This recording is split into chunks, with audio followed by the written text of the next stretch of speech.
Y ahora nos vamos con Esteban Silva hasta Santiago de Chile, es el analista internacional y presidente de la Fundación Constituyente 21, a quien le damos ya la más cordial bienvenida. ¿Qué tal, Esteban? Qué gusto tenerlo por acá. ¿Cómo está usted?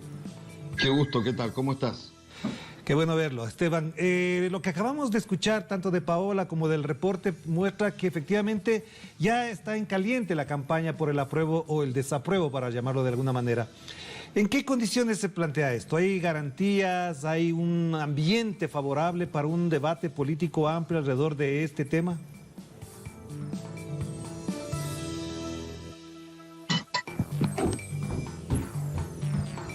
¿Escuchado? ¿Me está escuchando, no? Sí, ahora te escucho. Sí, te escucho. Sí. Le estaba Sí. preguntando a Esteban, hemos tomado otra vez el contacto, entonces le decía que si hay condiciones, si están dadas las condiciones y las garantías para un debate, una reflexión abierta sobre un tema tan importante para los chilenos. Yo creo que las garantías no están dadas del todo completas todavía, sin lugar a dudas. Lo que sí hay en el país, producto desde octubre del año pasado hasta el día de hoy, a pesar del COVID, una efervescencia e interés nacional que significó que se tuviera que, gracias a las movilizaciones, obligar a que se legislara para que se permitiera este plebiscito, que es el 25 de octubre, pero recordemos que ya había sido postergado producto de la situación del COVID. Entonces, la sociedad chilena hay una expectativa por la necesidad de cambiar la Constitución, una alta expectativa que tiene que ver además con el tema del tipo de modelo económico de desarrollo que tenemos, sin lugar a dudas, criticado crecientemente por vastos sectores del país, pero las garantías y las condiciones para que se realice este debate, incluyendo incluso el propio plebiscito, todavía no están del todo garantizadas, valga la redundancia. Claro, Esteban, a propósito de eso, Paola Dragni, nuestra corresponsal en Chile, que usted la conoce perfectamente, señalaba que hay un sector de la derecha que también apoya el apruebo. Esto parecería contradictorio frente a lo que tradicionalmente se ha discutido en Chile alrededor de modificar la constitución pinochetista. ¿Esto cómo se le puede explicar a la ciudadanía que un sector de la derecha esté a favor de cambiar la constitución?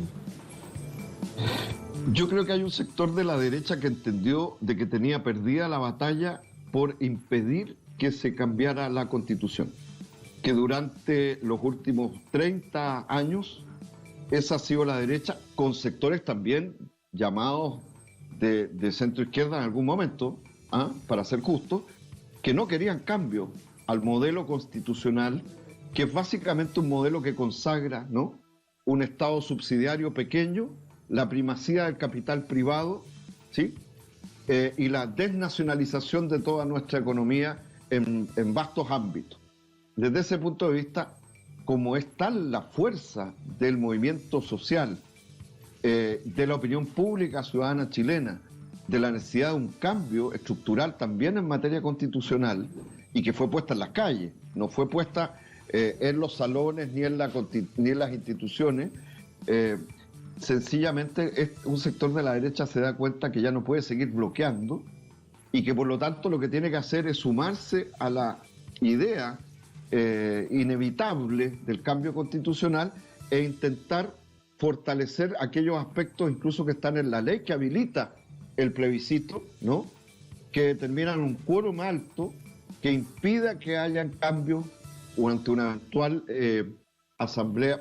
convención constitucional electa democráticamente, que impida que existan cambios tan sustantivos al modelo económico, particularmente al modelo de Estado, al tema de la estructura de propiedad, de cómo se reproduce la estructura de propiedad, a temas nodales para la mantención del modelo. Es decir, vieron perdida una batalla, pero van a la otra batalla, que es a tratar de bloquear cambios sustantivos para una constitución que es un anhelo, en mi opinión, amplio en Chile. Claro que sí, Esteban, entiendo perfectamente eso, porque además me imagino que ese sector de la derecha va a querer una constitución maquillada de la que dejó un poco Pinochet también, por supuesto. Pero vayamos al otro tema, Esteban, que es importante. En los actuales momentos, como están dadas las cosas, ¿usted cree que hay condiciones y voluntad de parte de los electores chilenos de participar en el proceso? Porque obviamente usted sabe que Sebastián Piñera fue elegido con un porcentaje menor con respecto a la población que puede votar en Chile. Y yo le pregunto, después de lo ocurrido en octubre, tras la pandemia, ¿decayó el espíritu participativo, de protesta, de desobediencia civil de los chilenos, de modo que este acto del referéndum pueda ser también un acto de participación plena de los chilenos de ahí? Bueno, existen efectivamente esas posibilidades y temores. Yo creo que el gobierno de Piñera, en la práctica, lo que ha hecho es, primero, tomar medidas a propósito de la pandemia, como pretexto de la pandemia, desde mi punto de vista, medidas para restaurar un orden que estaba quebrado producto de las movilizaciones multitudinarias en todo el país del pueblo chileno. Y esto ha significado que tenemos un estado de emergencia o estado de catástrofe, de excepción. Recuerda que seguimos teniendo prohibición, toque de queda, es decir, prohibición de circulación de personas a determinadas horas desde marzo hasta el día de hoy, y es un estado que ha sido de nuevo prolongado, y vamos a tenerlo aún para el día salvo ese día, pues, sin lugar a dudas, pero aún a los días previos del plebiscito. De manera tal de que el gobierno de Piñera ha hecho todo para intentar, desde mi punto de vista, desincentivar la participación. Y yo creo que además hay una serie de garantías que no están del todo dadas todavía, pero a pesar de ello, yo creo que lo que ha ocurrido es que las movilizaciones están postergadas nada más, porque el nivel de acumulación de la crisis social, institucional y económica que tiene Chile es gigantesco. Más allá de la represión, y hay muchos casos de represión generados por las fuerzas de seguridad, en este caso las policías especializadas que se han militarizado, que todavía no tienen tampoco ningún tipo siguen en la impunidad respecto de sus víctimas, etcétera, etcétera. Entonces, a pesar de aquello, creo que hay una postergación del conflicto, pero creo que hay una alta expectativa de todas maneras de participar, a pesar de todas las restricciones que ha puesto el gobierno de Sebastián Piñera de manera indirecta, porque yo creo que su táctica es, yo creo que ellos saben que está perdido el plebiscito, o sea que va a ganar contundentemente el apruebo, y también incluso la segunda opción, que es convención constitucional, pero quieren que sea un umbral bajo de participación, de manera a poder maniobrar, y eso es coherente con la política de los sectores de la derecha que ahora buscan sumarse a un apruebo para poder contener este cambio más estructural que esperamos sea de todas maneras de la Constitución actual. Esteban, apelo a su capacidad de análisis y enfoque para que nos haga entender la siguiente pregunta que le quiero plantear, porque además ha estado en el debate político con respecto a lo que pasa en Chile. ¿Quiénes lideran las posturas? ¿Está el gobierno, por ejemplo, de Sebastián Piñera abiertamente a favor del desapruebo? ¿Ese sector se está planteando esta línea de propaganda, de reflexión alrededor del tema? ¿Y quiénes del otro lado, en el desapruebo, están liderando con nombre y apellido esa postura? Le divido en dos para ver por dónde estamos entendiendo lo que pasa en Chile. Ahora, en el nivel del apruebo es múltiple. No hay solo una liderazgo.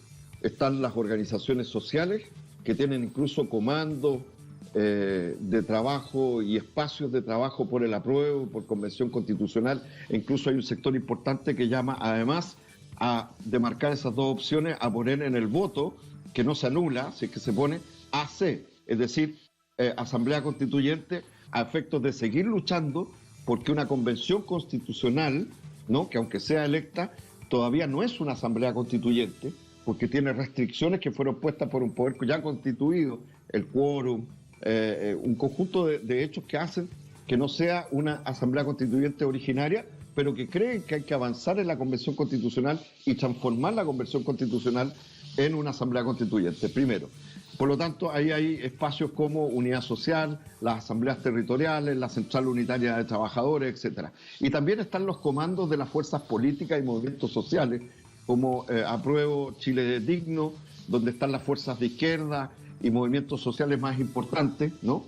Partido Comunista, Partido Progresista, Partido de Igualdad, Movimiento del Socialismo Allendista y otros.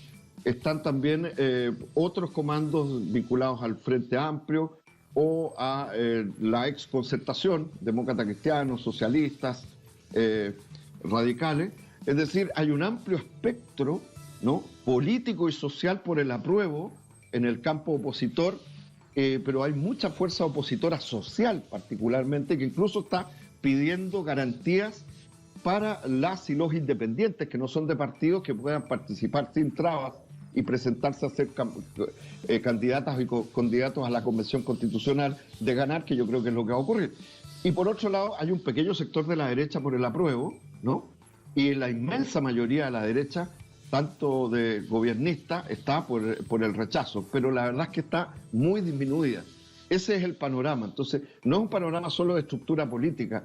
Yo le diría que hay mucha sociedad civil hoy día, territorial, en los barrios, etcétera, que es la principal fuerza por el apruebo, y por el rechazo son estos aparatos vinculados, obviamente, a los partidos de gobierno. Y hay un pequeño sector, con eso termino, de la ultra y la extrema derecha por el rechazo, que incluso estaba llamando al rechazo al plebiscito, pero es una minoría, las minorías, que está prácticamente fuera de todo.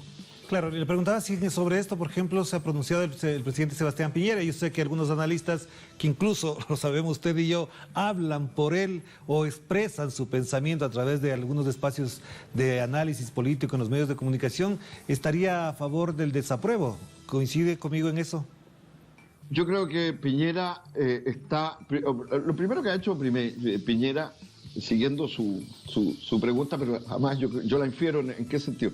Lo primero que hizo Piñera es tratar de sobrevivir, porque hasta hace unos meses atrás, si no fuera por el COVID-19, el tema era la salida de Piñera. Esa era la gran demanda nacional, ¿no? Progresivamente era que se fuera Piñera, se adelantaran las elecciones. Y lo que ha hecho Piñera es ganar tiempo, ¿no? Y parapetarse y generar este tipo de lógica de contención. Eso es lo primero. Segundo, la crisis de su gestión política es total, al punto que tuvo que integrar a los principales dirigentes, unos por el rechazo, como su canciller Andrés Alamán, furibundo en contra del plebiscito y a favor del rechazo, ¿no? Y también el ministro del Interior de un partido de extrema derecha, que es la UDI, ¿no? Pero también dentro tiene algunos que están por el apruebo. Progresivamente han ido abriendo esa posición. Entonces yo creo que Piñera tiene un equilibrio muy precario, porque su tema ha sido defender su gobierno frente a una demanda que era su propia salida, o casi que su gobierno ya había terminado. En la práctica el gobierno de Piñera como proyecto ya no existe. Es solo una administración por ahora de un débil equilibrio que está pendiente de lo que ocurra al día siguiente, ¿no?, del plebiscito, porque si los resultados son muy contundentes, no tengo ninguna duda que se va a reponer también el tema de adelantar elecciones, y no necesariamente solo del itinerario constitucional de cambio de la Constitución, como está propuesto en torno al plebiscito el 25 en adelante. Muchísimas gracias, Esteban. Muy importante lo que acaba de mencionar, porque nos aclara también el panorama en el que se desenvuelve este proceso que, como ustedes saben, se inicia hoy con las franjas televisivas para la publicidad y la propaganda con este tema. Le mando un abrazo, Esteban, que esté muy bien. Muchas gracias por atender esta invitación. Un abrazo.